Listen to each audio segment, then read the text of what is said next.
It's like, lady, didn't your husband just get his face blown off like 2 seconds ago? And not to be insensitive about it, but everyone's thinking it.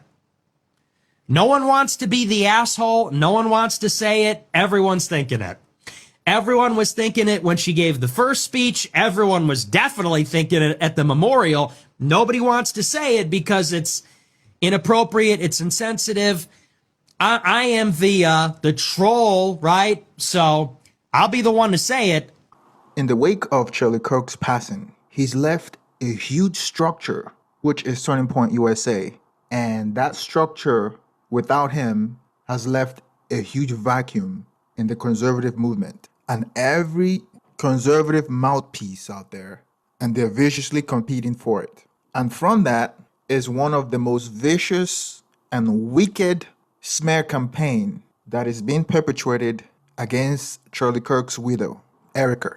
Remember, MAGA is a home for conspiracies. So I am not surprised when they start eating their own. Even Charlie Kirk's widow is not safe. Remember, if you're dealing with a movement that sees everything as a conspiracy and sees everyone as enemy, don't be surprised when you become the enemy. So I'm not surprised when the MAGA movement started suspecting Erika Kirk. Some of them are as wild as harboring a child trafficker, Mossad agent, with no evidence, of course. MAGA don't need evidence.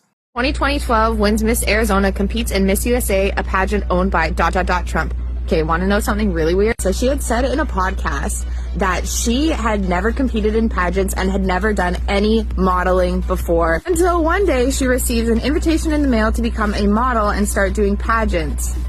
And the pageants that she started doing were Miss USA pageants owned by Trump. So she modeled for Trump. She was one of Trump's pageant girls. But did you know that she was also a casting director at the same time that she was doing all of this stuff for Trump? Now, she doesn't specify on her website if she worked as a casting director for Trump, but around the time that she was claiming to be a casting director, she also owned a ministry that was working with the U.S. military in Romania. The area in Romania where she was operating this ministry had a bunch of locals accusing these evangelical ministries of kidnapping children and trafficking them out of the country. These children were being found in the UK, in Israel, and were also being sent to undisclosed private islands. Locals demanded authorities look into it, but they never did. Now, Charlie Kirk really wanted the Epstein files released, but did his wife?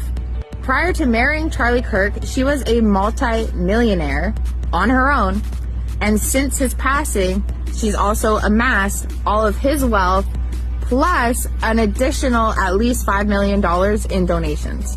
She's currently considered the most powerful woman in the United States, with mega fans begging her to run as vice president in 2028.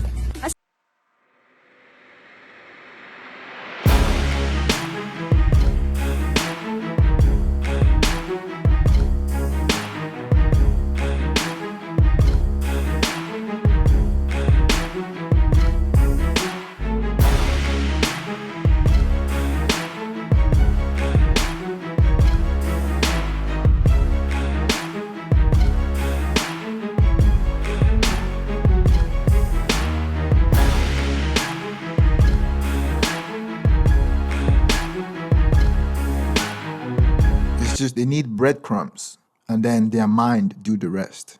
So originally, the Republicans wanted Erika to be like Coretta Scott King or Jacqueline Kennedy, to drive a movement. And you could see it in Trump and Stephen Miller's divisive speeches at Charlie Kirk's memorial. But everything they planned started falling apart because Erika Kirk made a huge mistake. She was supposed to be a temporary linchpin that is hidden and only brought out when they want to use her to generate grassroots anger. They wanted her to be a silent widow, to sit on the background and look pretty and play her part without uttering a word. You could see that in the immediate aftermath of Charlie Kirk's death, when they took a picture of her and they wanted that picture to be a rally cry, to use it to come after liberals and Democrats. A picture of resilience. And then she made this big mistake. And the mistake was doing the most Christian thing to do, which was to forgive Charlie Kirk's assassin.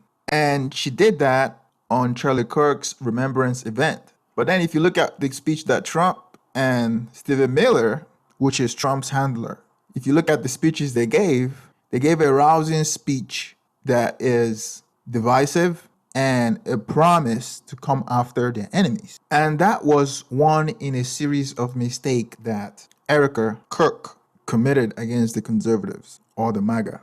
And those mistakes were an opening that the contenders that are vying to take Charlie Kirk's spot saw.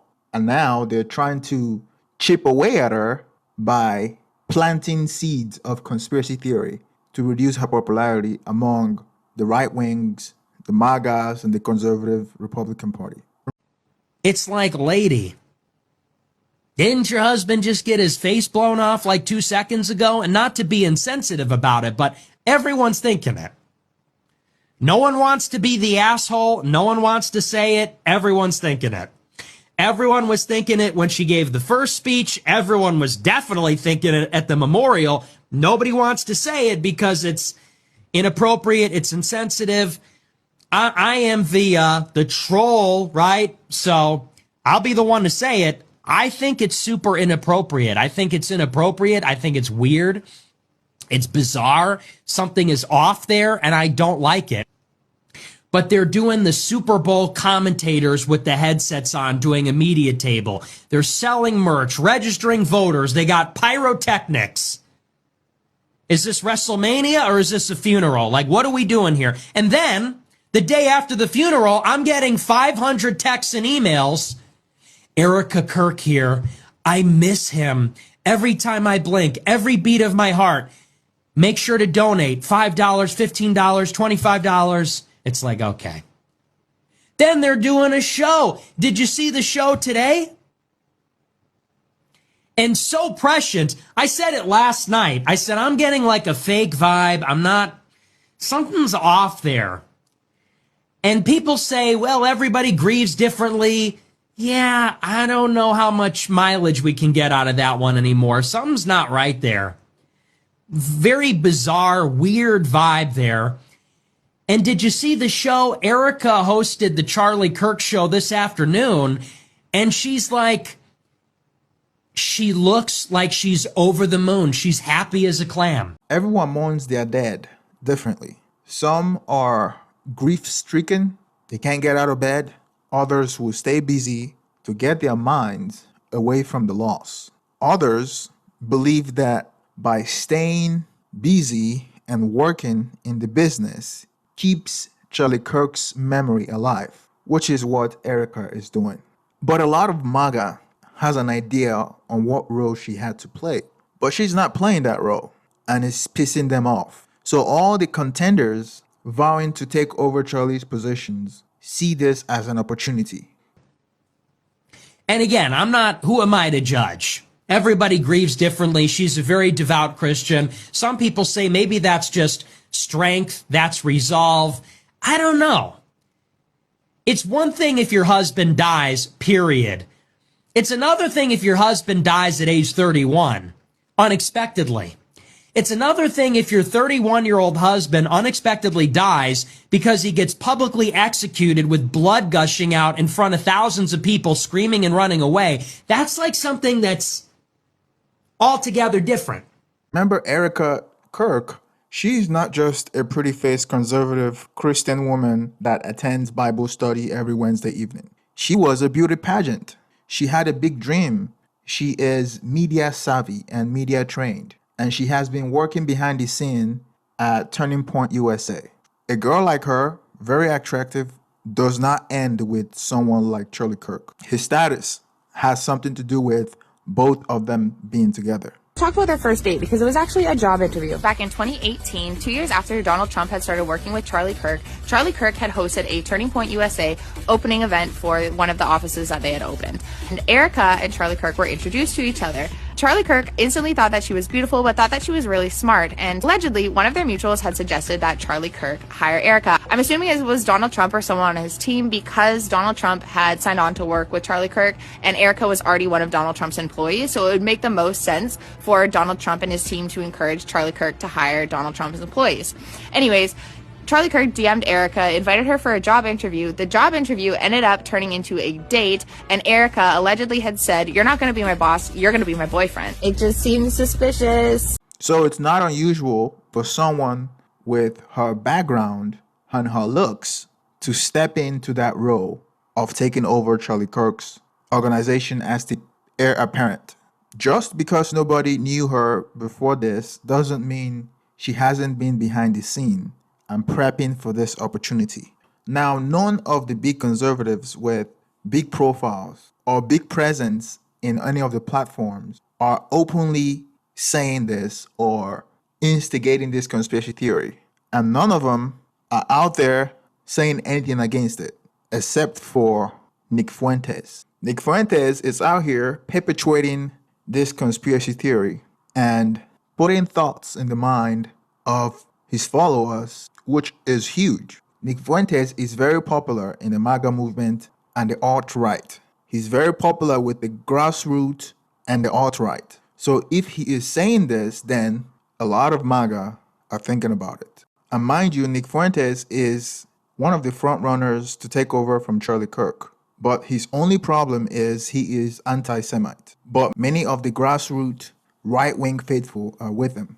The irony of all this is Nick Fuentes hated Charlie Kirk, and now he's worried about how his widow mourns him. Give me a break. He just wanted to introduce this conspiracy to his right-wing listeners so they will start looking at Erika negatively and start discounting her as the heir apparent. There are various conspiracies out there. Some are claiming she had a hand in it. Some are calling her a trafficker. That's very popular among the right. Every Democrat seems to be a trafficker to them. But the only trafficker we know is a friend of yours truly, Donald Trump. MAGA wants her to play a good wife, hide yourself in sorrow, and mourn your husband for a couple of months, and then disappear and go away. So we can bring you in, call you on TV shows, whenever we want to rally up the base, and use you as a linchpin for grassroots organization. That's when we want you. So they don't care about her. And Nick Fuentes, we know he doesn't care. He just has a vested interest to taking over from Charlie. Charlie Kirk left a huge empire. Unfortunately, the MAGA movement was born out of this fake machismo and misogyny and patriarchy. So she doesn't stand a chance in becoming an heir apparent. If she's not as provocative as Charlie Kirk or Candace Owens or Nick Fuentes or even Tucker Carlson, or maybe if she doesn't get married to a popular firebrand conservative MAGA person. So if she doesn't do any of this or doesn't have the qualities for it, then she doesn't stand a chance. So I anticipate that in a few months, they will slowly and surely chip away at her integrity with a continuous smear campaign, and they will smear her into oblivion. Please let me know what you think about this video. Don't forget to like and subscribe. See you on the next one.